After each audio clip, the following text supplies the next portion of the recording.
Andrews again from Support Logic. I'm just coming out to tell you that we will be just a couple of minutes. We're getting a technical challenge solved backstage, and I will be back in just a moment. Thank you for your patience, and hope to join you soon for this great session.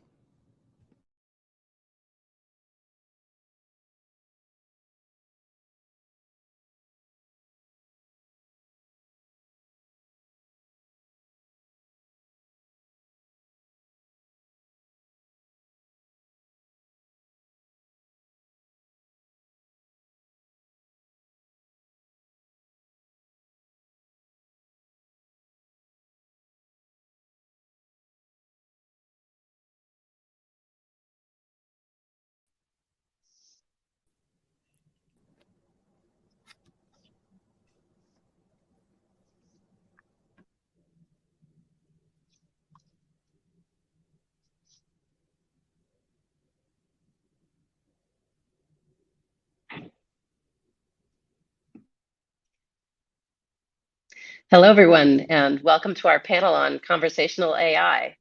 And I hope you're here because you're excited to hear about how the new generation of generative AI, ChatGPT, and LLMs is going to influence the customer support experience and the challenges and trade-offs and benefits of building in-house versus using vendors.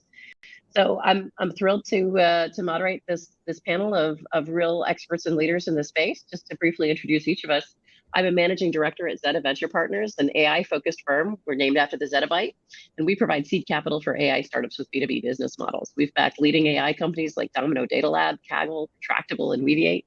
And before venture, I was an engineer and an entrepreneur myself, and I've held exec roles during high growth years at Facebook and VMware.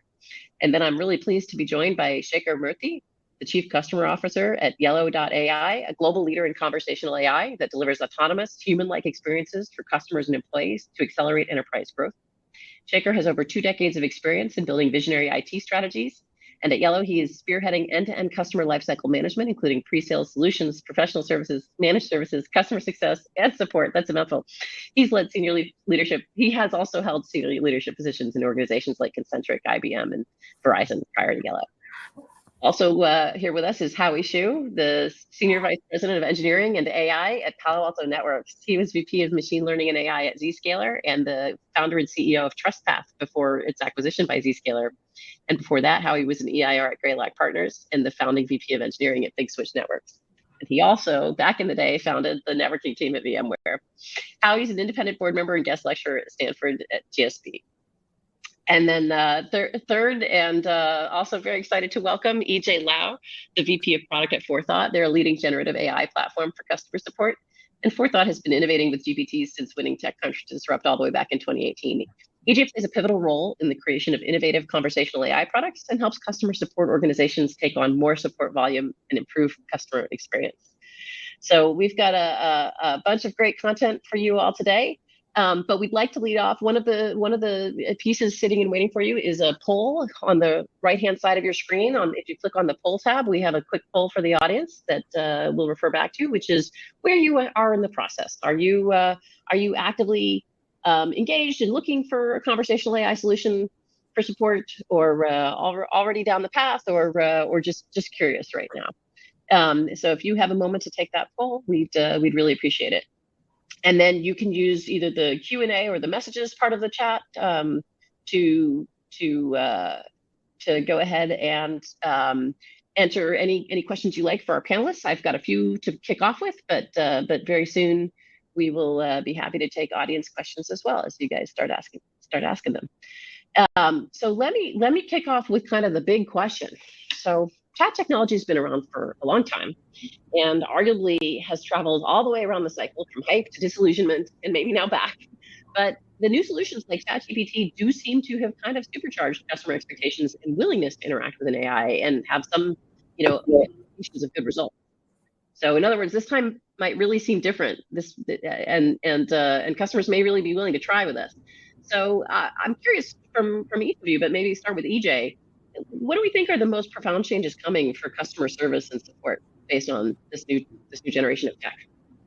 Yeah, thanks. I think it was first quarter this year. I would say it's that human-like interaction, that experience. But I think a lot has changed since then.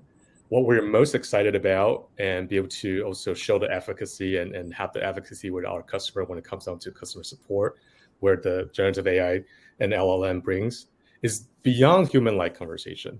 It's the ability to take on more with AI solution, as well as seeing double-digit improvement in CSAT. And so that's huge. So it's not just about more human-like, but be able to kind of put a AI agent in the front line along with your human agent. And so that, I think that's going to be a huge change for many of our customers and folks in CX.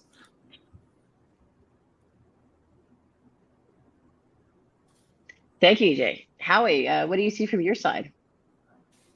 Yes, I think there are a couple of things that came to my mind. One is, as all of us know, that this chatbot, right, has been there forever, right? Siri, even before that, and then we have been all interacting with it in the enterprise or as a consumer on the consumer devices.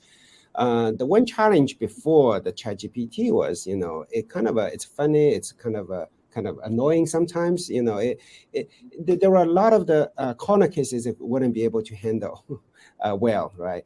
The ChatGPT generation or the new technology, the large language model, give us the hope that this thing would just works, right?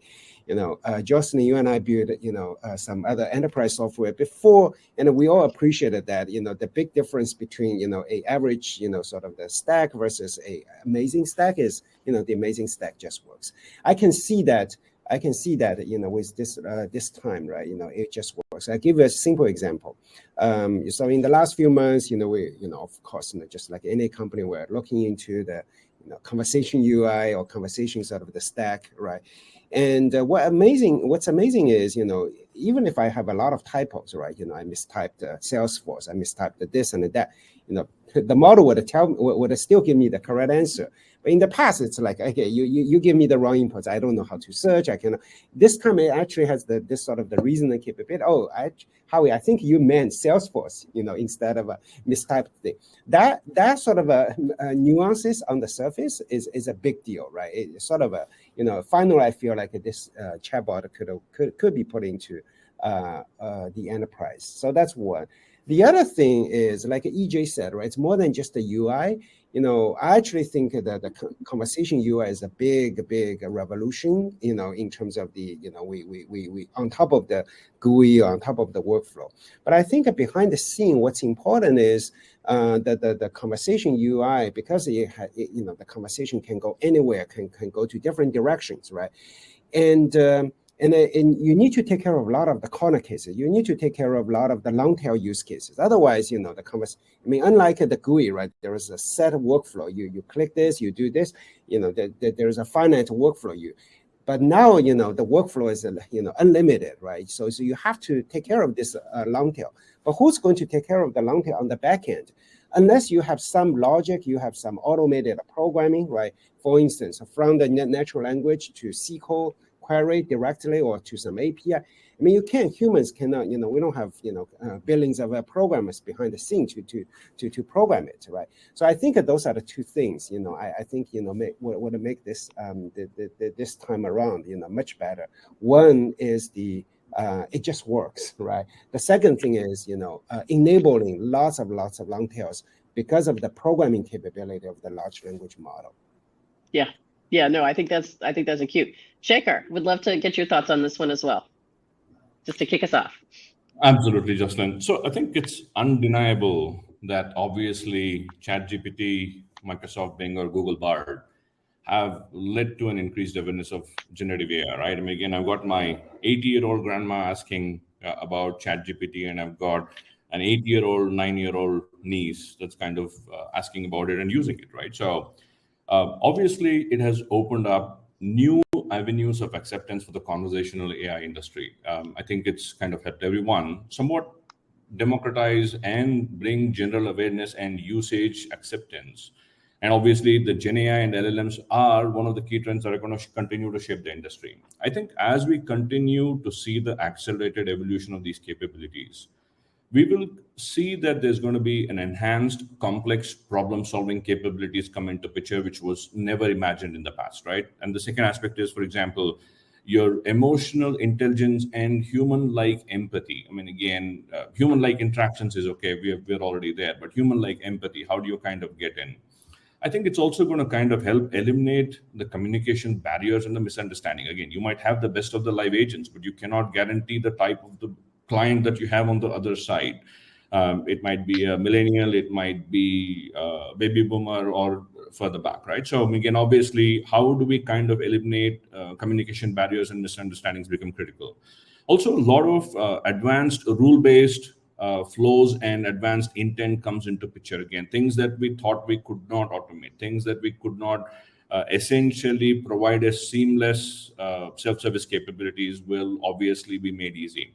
And last but not the least is obviously the accelerating time to market. I mean, again, what probably took people a couple of years, 8 months, 9 months to implement is now accelerated. So I think what we need to also understand is as the commoditization of the language models become a reality, these giant LLMs alone cannot be effectively scaled to meet these enterprise use cases, right? So they're inherently slow, lack of behavioral and control pose significant challenges. So we just have to figure out how do we kind of bring this smart tech and again, use maybe a little bit of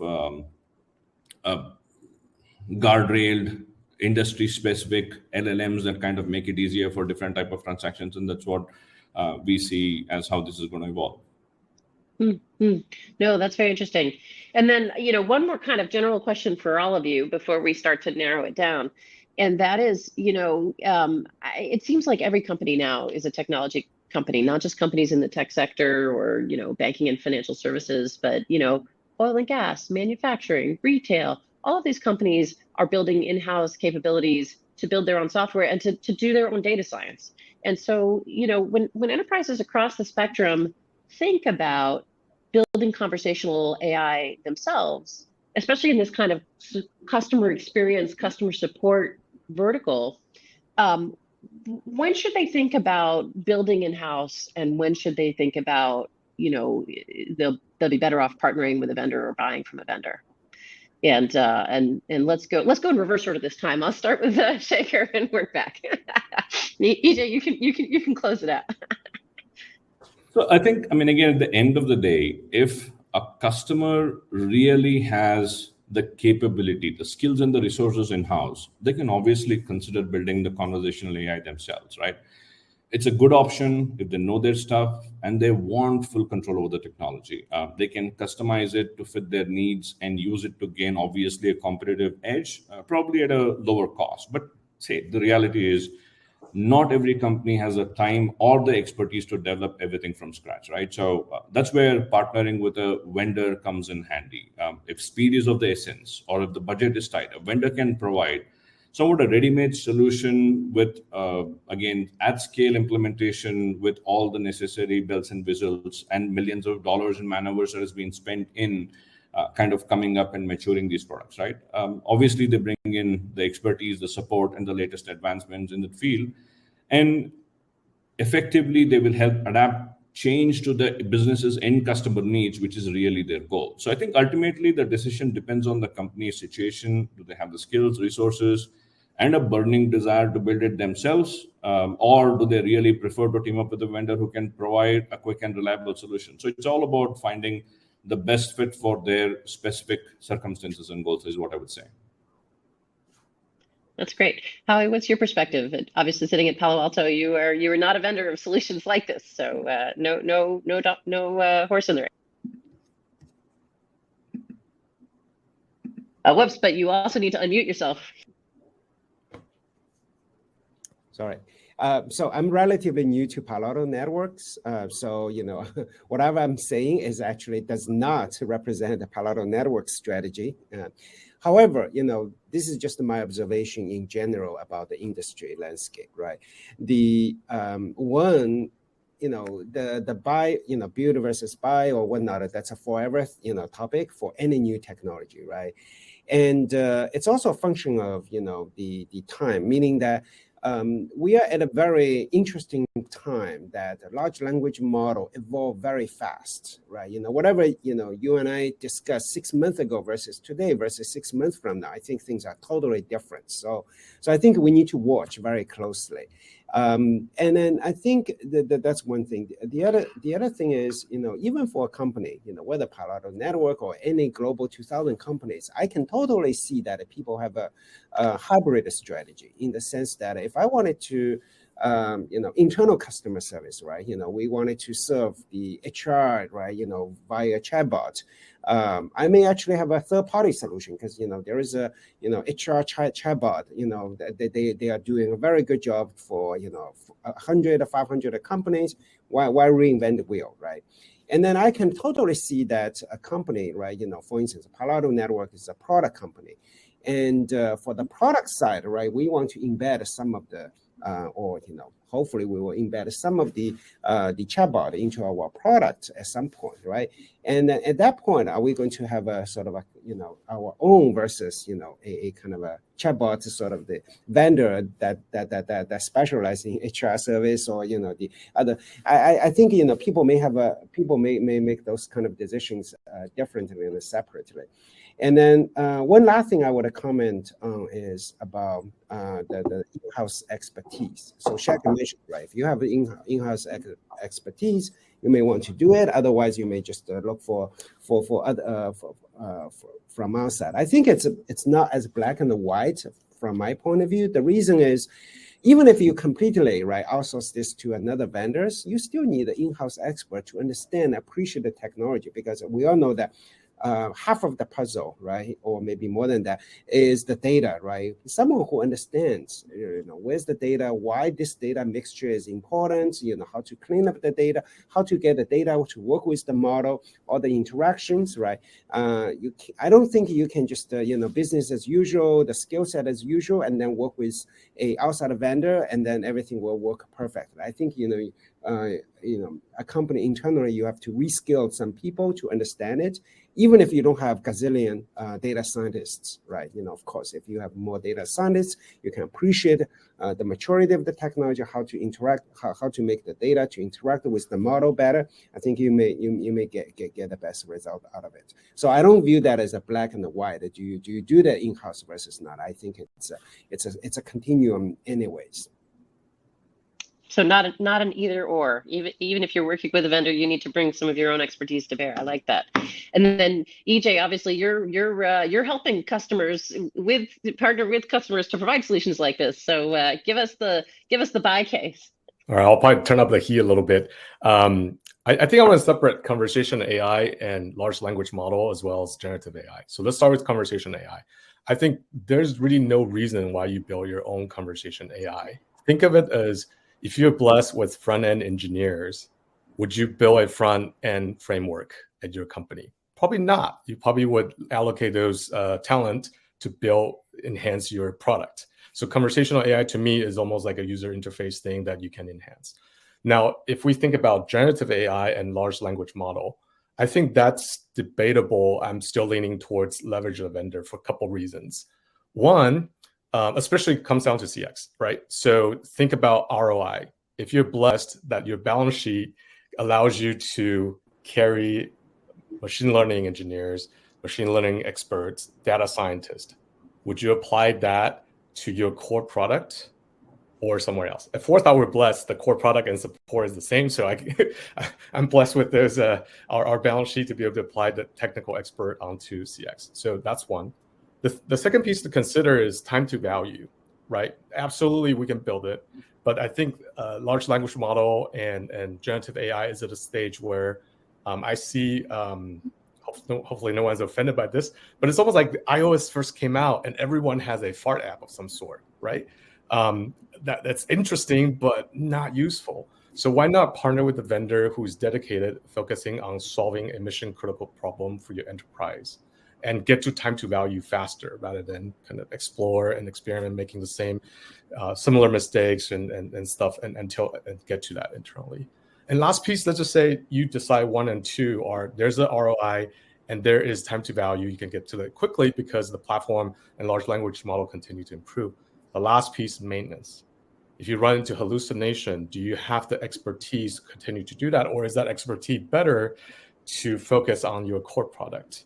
Are you ready to keep up and evaluate the latest model, right? I think Howie wrote an article around measurement is important, and we have all these large language model out there. And which one do you pick? Like, are you ready to spend precious resource and talent on that or onto your core product? And so those are the 3 elements I would consider when you think about generative AI, large language model, find a partner, and then unless it's your core competency, and then on the conversational AI, buy.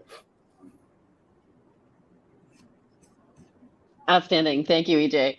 I think we've had a bunch of new folks join the audience since we kicked off. So let me just post 2 reminders here. One is we're running a poll of the audience to figure out where you are in the journey. Right now we have less than 20% of our audience has filled out the poll. So please find that poll tab on the right-hand side of Goldcast and let us know where you are in your own conversational AI journey.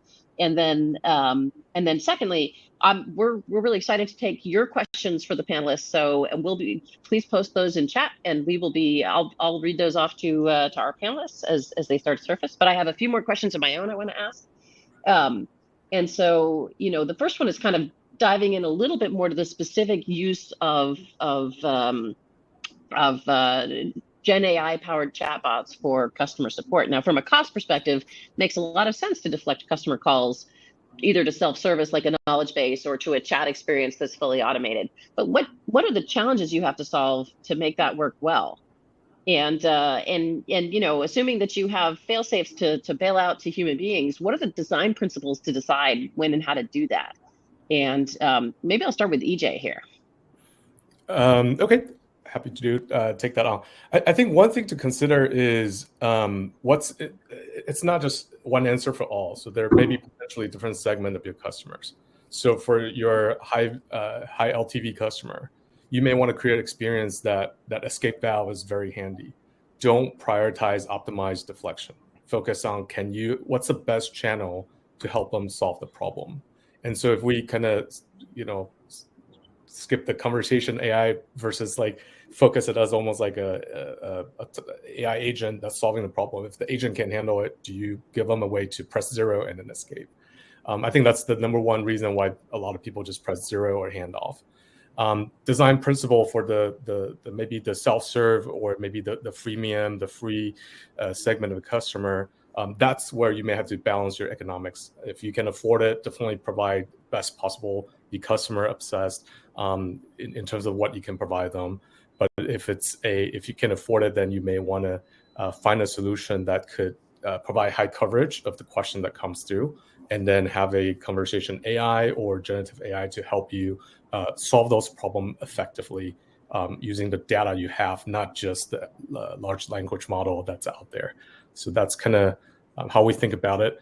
If I given a choice, any design principle, it should always be focusing on your customer. When you do it right for the customer, I think the business will be fine. That's kind of my personal belief. Howie, Shekar, either of you want to dive in on this one? I just add one thing very briefly, right? From the user experience point of view, I think a lot of people saying that how flexible the conversation UI is, and then it is, right? You can just, that's a reflection of a very natural workflow, right? That's a very good. But on the other hand, right, when you really get to it, it's kind of I wouldn't say annoying, but sometimes it's cumbersome to think of all the words. If the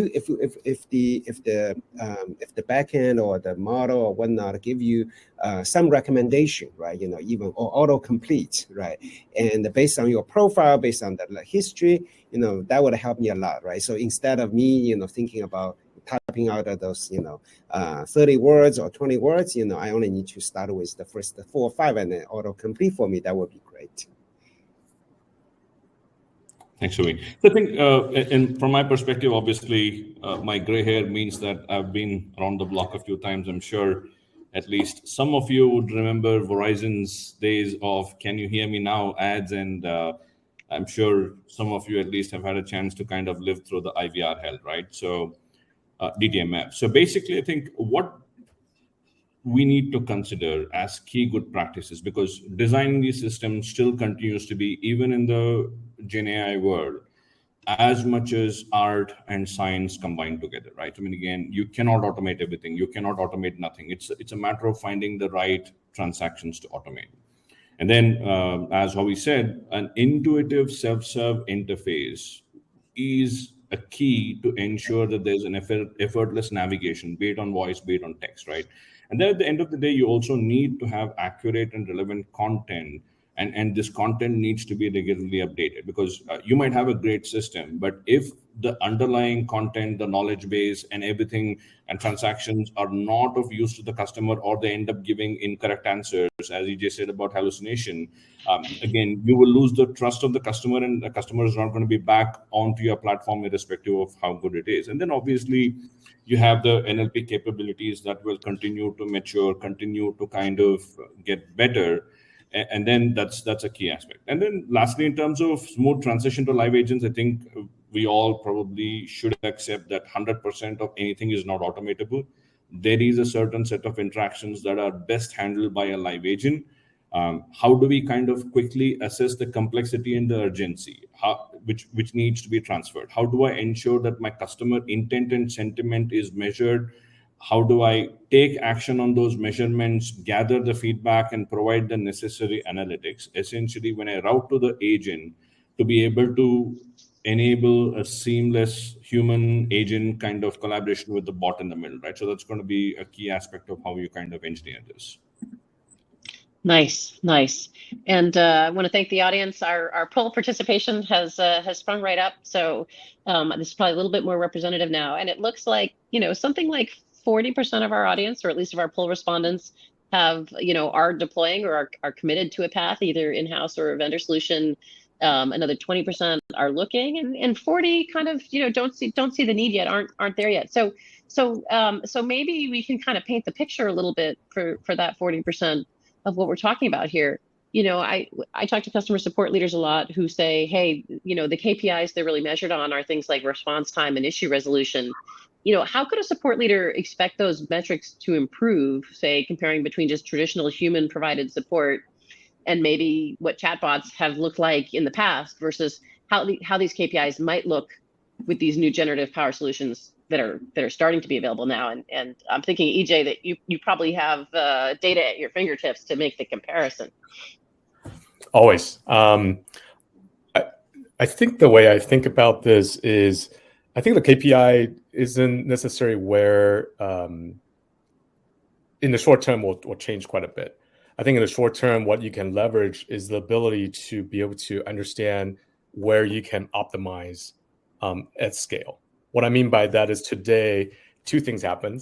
As a CX leader, I either have very coarse type of categorization, And then once I kind of see these KPI and I actually don't know what to do with them because the categorizations are too coarse. Or I create a lot of different categories, and as part of my QA process, I tag maybe 70 different categorizations so I know how to action on that. On the front, I think you basically get your agent to have kind of mental carpal tunnel categorizing things, and reviewing 20,000 tickets is just not easy in the past. Today, I think with generative AI, we can help our customer easily fine tune, not just kind of like how you said, not just the head of the problem, but also the tail use cases. Where are you not having great CSAT, where you are not able to have great deflection, self-service rate, or basically customer resolution? You can get to that granularity at scale. And so I think that's where generative AI can come in handy. So that's one.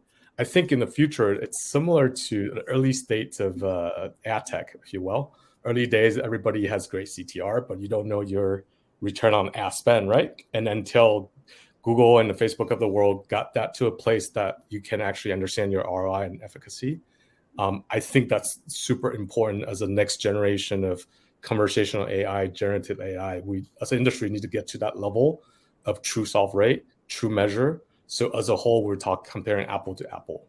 So that's what I'm hoping for, but also sharing with you what is possible today and focusing on that ability to fine tune and optimize your customer support experience based on that tail of ability to understand what your customers are experiencing. And that's the same love language you can use with your product team. If you're having a hard time convincing them, go solve these problems. Generative AI, and at Forethought, we also try to help customer with seeing that type of issue resolution at that granularity. So I think there's some very tactical solution as well. My hope for the industry as a whole in the future. I love that. What is your love language with your customer? Shekar, anything to add on this one? Yeah. Again, so basically, I think AJ covered pretty much everything. So we can, in the interest of time, maybe if you want to go to the next one, that'll be great. Sure. And so, I think conversational AI obviously can shine on speed and cost if it answers a question, like it's all about optimization.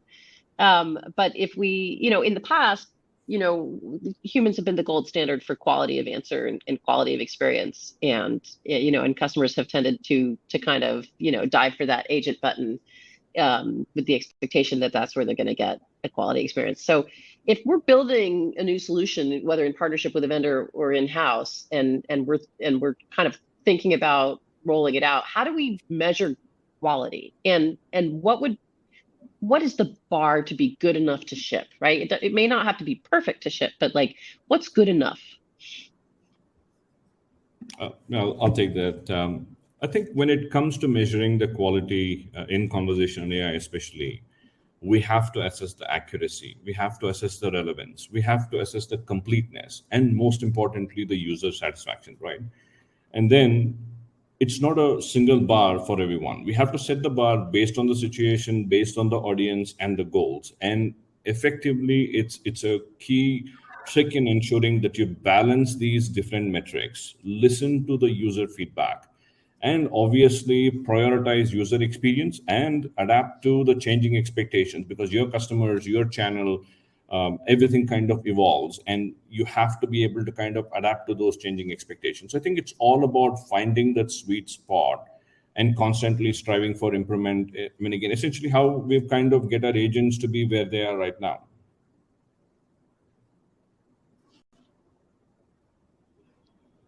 Howie, EJ, anything to add to that? How you think about the quality of a customer support solution, and how do you measure quality?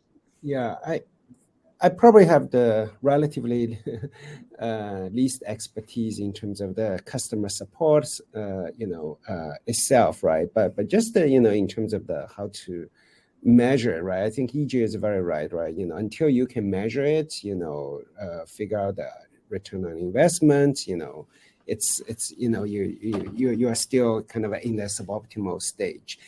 I think one of the things that this large language model revolution is teaching me in the last 6 months or so is that the way we measure AI needs to be relooked at it totally different, right? I mean, the industry academics has this, state of the art, all the benchmark. And then, when ChatGPT came out, right, it didn't excel in any of the so-called SOTA, the state-of-the-art benchmark, but, people just love it, right? The people's experience, the customer of the ChatGPT, if you will, just the satisfaction level is very high. And how do we measure that, right? How do we measure before the product ships, and how do we measure it on an ongoing basis? I think some innovation, needs to happen. So, I happen to work with a few sort of the startups, right, helping them as well. So I told them that, look, the AI model, you can't, have those kind of the internal metrics anymore. You have to, the only one who can tell me this model works or not is the customer, the real world experience. But real world experience is, slower to get, it's not necessarily easy to get. How do you get that, right? So I think that's an innovation that's called for action in some ways. I don't necessarily know the answer, but that's kind of my observation. Yeah, if I may chime in, I think the quality and when is it good enough to ship, the bar has risen quite a bit. I think everybody would say, back in the day, if your chatbot can act better than IVR, you're good. Today, with ChatGPT, I think it's much higher. I think the good news is the tool is also much better. Just think about the keynote from this morning. Krishna talked about observability. And so one thing that customer hesitate to take a AI agent or a chatbot to live, a lot of time is because in the past, you don't have a scalable way to say, is it performing or is it not performing? And today with the technology, we're able to see that real time, if not at a much frequent cadence than you have ever seen, and even more accurate and with more detail, as I said earlier. So I would say, as soon as you think it has a minimum viable customer experience, which is kind of like a new standard for product these days, which is minimal viable experience rather than minimal viable product, launch it, because you can observe real time, you can fine tune it. And fine tune doesn't mean, hey, retrain your associate and agent, and it takes a week for human to get retrained. It literally means, taking those data that you saw from yesterday, if there's statistical significance, like you can, improve your AI right away there and then. And so I think the bar for quality and experience has gone up, and tool has gone up, but the threshold for launching, I think it's lower. And I would challenge everybody to kind of think the chatbot and this new generation of generative AI bot a little differently. If you have the observability, it's like you have the radar, let's fly. Don't wait for perfection. Yeah, I mean, I admit that's kind of my, as a lifelong software leader, that's kind of my attitude too, which is like, hey, the things we ship are going to have a few bugs, but we're going to get it to kind of, good enough, and we'll have some quality bar. We'll find all the bugs that we can. Maybe we'll do alpha beta testing, but overall shipping is better than not shipping, even with a few bugs, and we can shake those out in production. And so that's been I think that is the sort of norm in the tech industry with software, and is often the norm when we think about shipping a machine learning model too. But ML does seem to have this kind of weird outlier use case, like we've all seen the kind of headlines about like, oh, here's the we managed to have a sequence of conversations with ChatGPT where we got it to yell and swear at you, or propose marriage, or like something else that seems like a really bad outlier customer support experience. So how do we, that those may be way out in the long tail and like a vanishingly small number, but they seem like outsized bad. Nobody wants that headline about the customer support experience they delivered. How did we think about whether we're building or buying? How do we think about handling those outliers? Are there solid approaches to prevent that or mitigate it? Is some amount okay? I can jump on that. I think from my perspective, that might be a big issue last quarter from conversation with our customers. But I think with what we have put in our product, there is absolutely techniques that you can do. And I think we have some proprietary algo and methodology that we make sure that hallucination is minimum or even non-existence. And the other concept I think will be interesting to think about it is when your agent don't know an answer, and they provide an answer, we're kind to human. We kind of say that's called improvise. But when the AI tried to kind of make its best effort and provide answer, we kind of call that hallucination. But for mission critical and kind of compliance type of question and answer or solution, I think we take in a lot more details and care into make sure it's zero temperature. There's no variance. There is like consistent, like, if there's an FDA compliance thing, you don't change that. Like there's no creativity, there's no improvisation. Either you know or you don't know. But in the case, one interesting thing is one of our customer, we're trying to ramp up the traffic, and they basically actually encourage us to say go all out, because they basically said it's likely in my BPO space, my agents are not giving the right answer. And surely because these additional kind of guardrail that we take into account, that they were able to, like the AI agents, are actually able to outperform, again, in the CSAT and double digit space. I think there's known techniques, kind of like augmented retrieval, especially if you don't just take a data network of data, a model to kind of provide an AI solution. But what we do is we make sure we take your data, your basically fine tune with your stuff. That way, think of it as you're hiring not just any support agent, you're hiring a support agent that is an expert in your business. And so the chance of the AI improvising, going off, doing some really weird stuff is almost non-existent. I mean, perfect. Again, I think EJ explained it well, right? So in this particular case, obviously, these gigantic generalized models at times do tend to instances of hallucination comes out, right? The reason is, again, obviously, they're built to cater to an extensive range of use cases.